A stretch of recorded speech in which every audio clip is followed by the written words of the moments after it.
Bang, makan spaghetti aglio olio wow punya. Boleh? Let's go. Alright, so kali ni kita nak cuba aglio olio.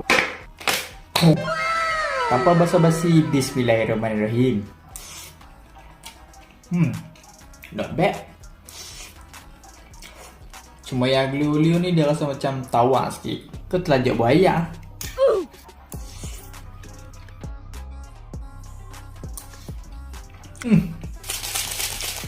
Lupa nak bubuh dia punya bawang kering.